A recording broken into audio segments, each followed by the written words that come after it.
The internet has changed everything, from the way we work, to the way we play, to the way we live. It seems that there is a corner of the internet for everyone. Despite what interest you have, despite what your beliefs are, there is someone or something out there that thinks the same way you do.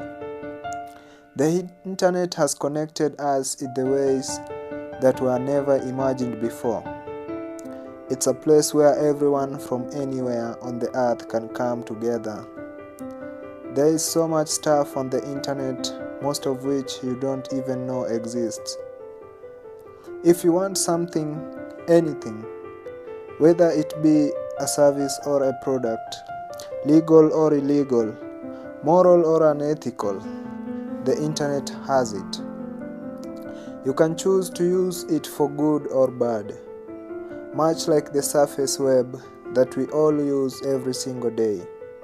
The dark web is full of websites and forums and services that we can use, but it's hidden under a large layer of protection. Under the surface lies the nest of dark and hidden activities that are blocked off from the rest of the world. The dark web is the heaven for illegal online activity, and it goes deep, much deeper than you might imagine.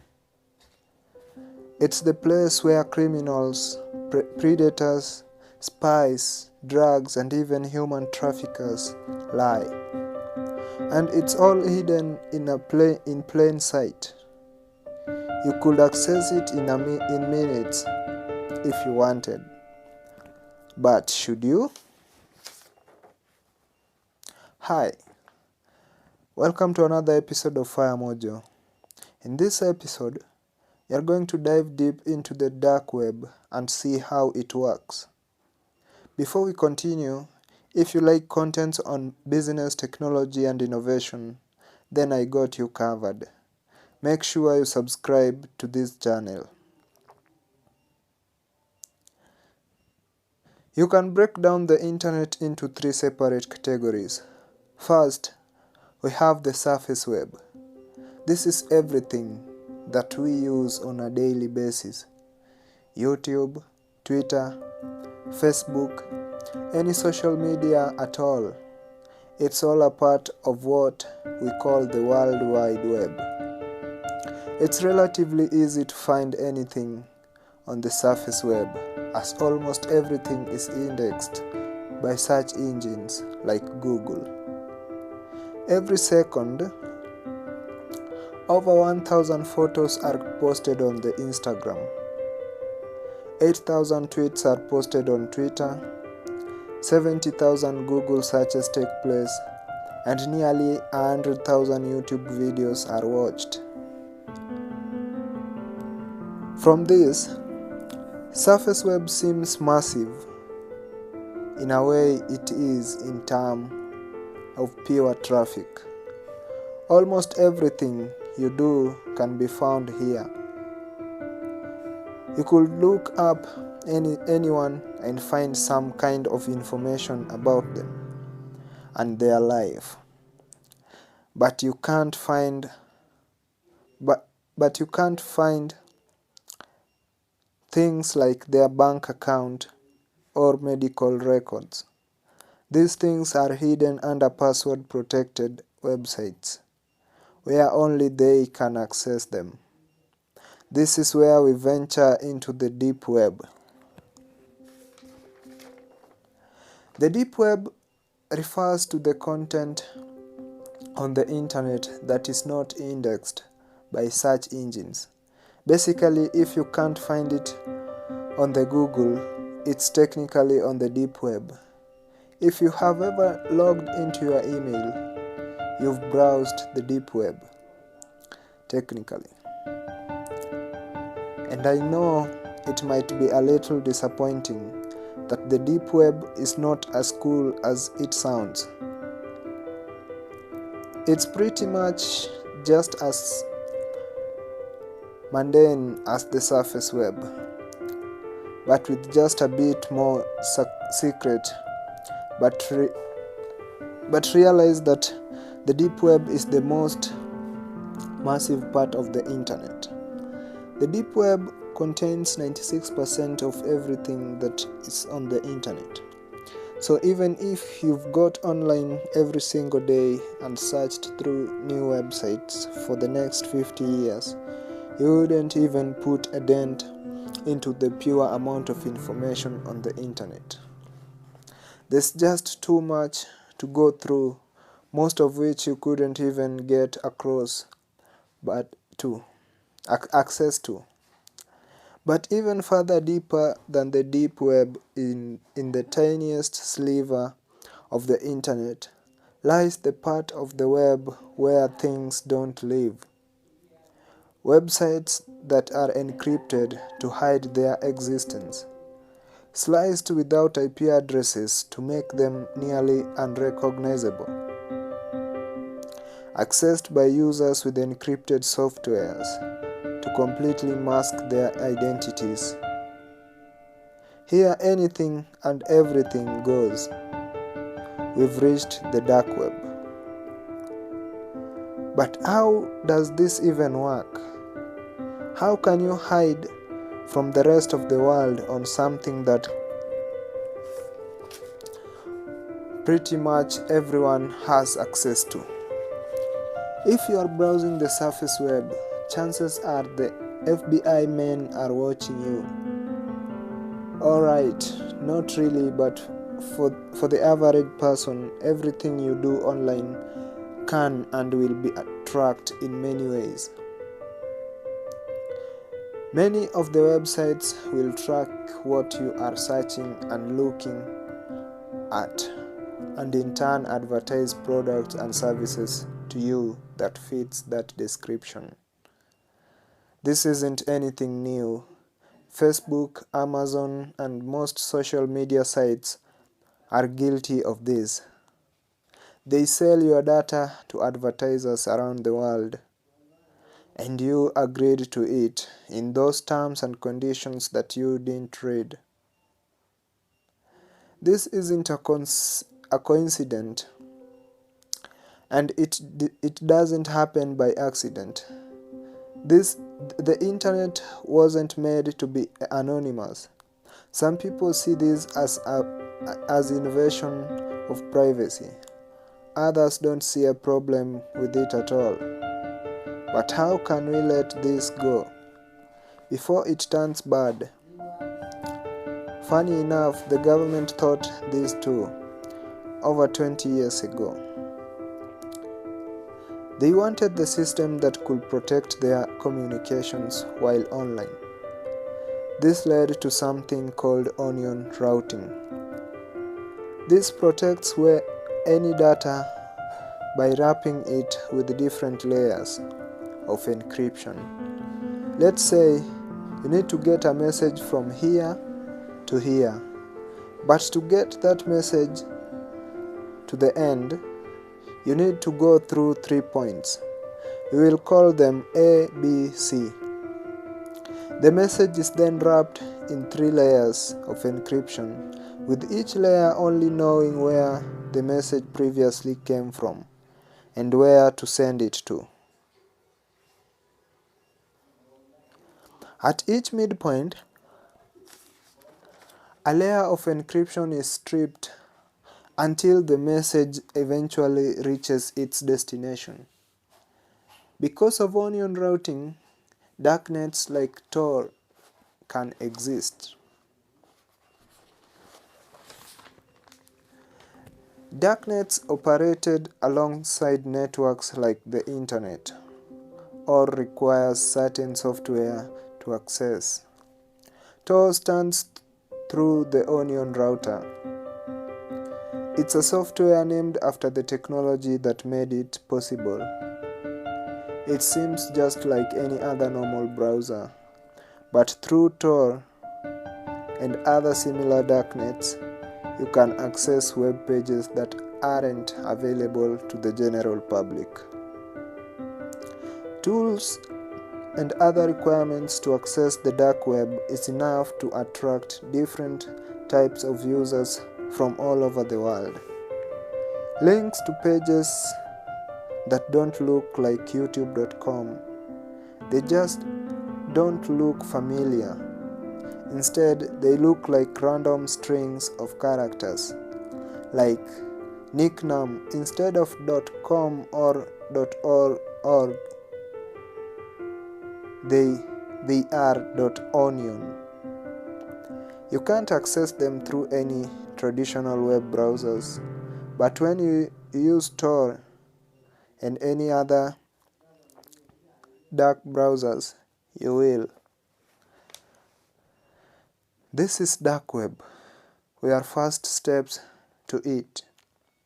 This is the hidden wiki. It contains hundreds of different hidden services. You can find fake driving licenses and passports. You can find illegal weapons. And you can find drugs. Just like the surface web, marketplaces are extremely popular on the dark web.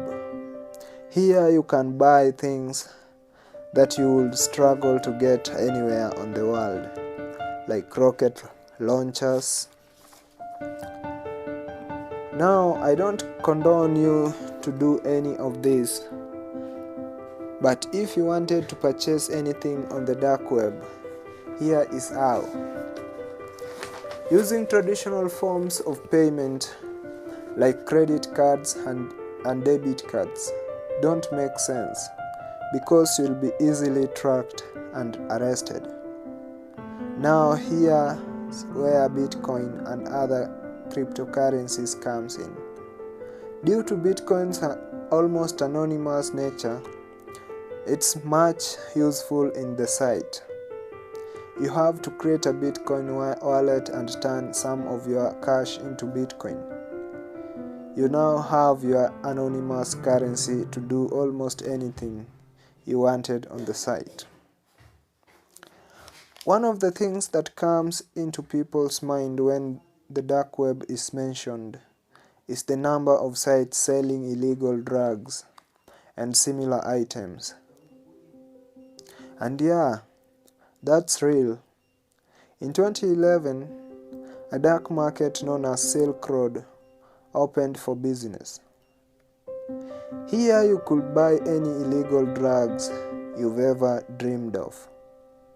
Sellers from all over the world sold things from weed to cocaine, from DMT to LSD. If drugs aren't your thing, they also sold things like guns, counterfeit cash, and some books and clothes as well. But after only 2 years in operation, the site was seized by FBI and taken down in October 2013. Over just 2 years, Silk Road generated over 9.5 million in Bitcoin revenue. Now let's say, if you sell this Bitcoin at the peak of its price in 2017, which is roughly $20,000, Silk Road's total revenue would amounted to over $187 billion in just 2 years.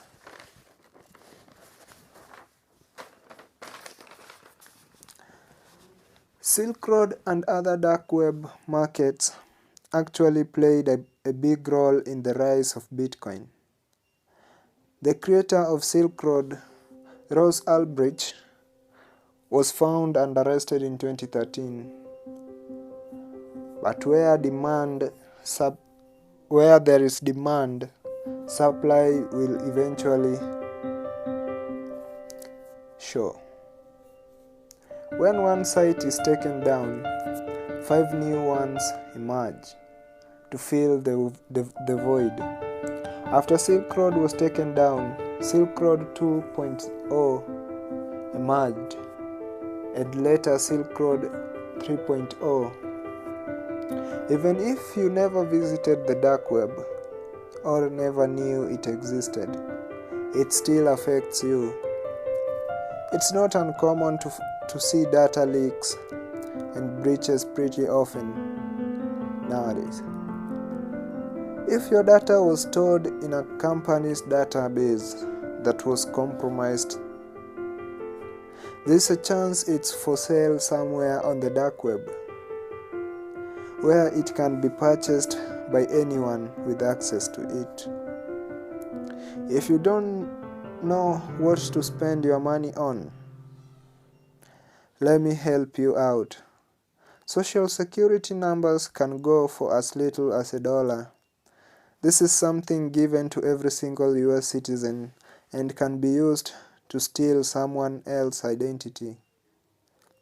Botnets are also pretty cheap.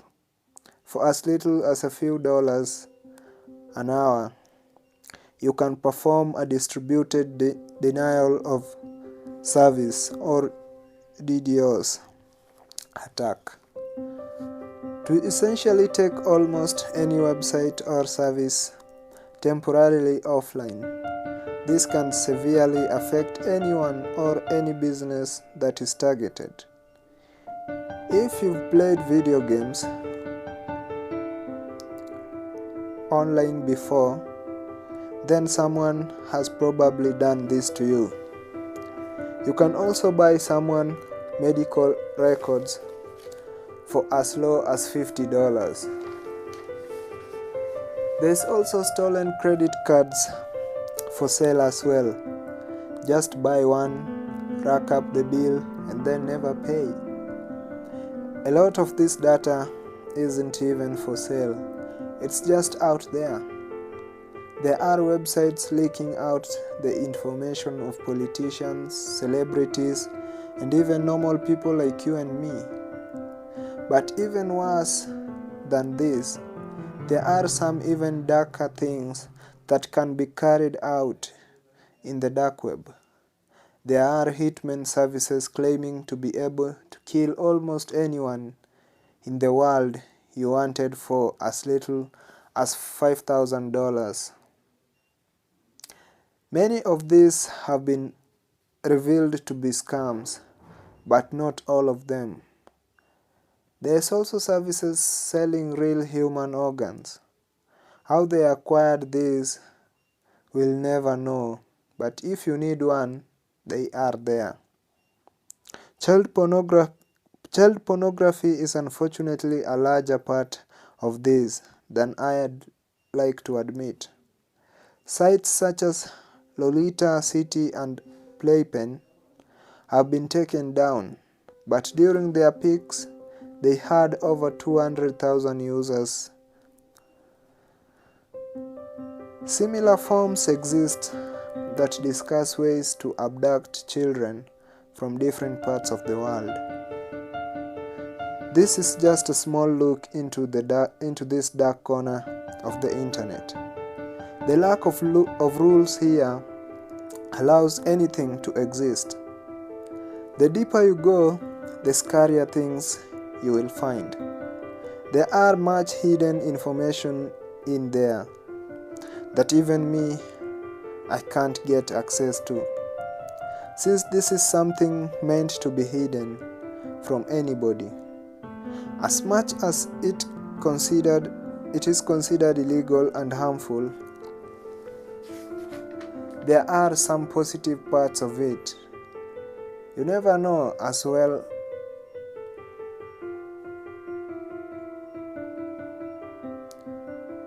As we all know, anything that has a negative side usually has a positive side, and vice versa. That's it for today's video. If you find this content entertaining, feel free to subscribe and leave a like and comment your thoughts. I've been Felix and you've been watching Fire Mojo. Cheers guys, have a good one.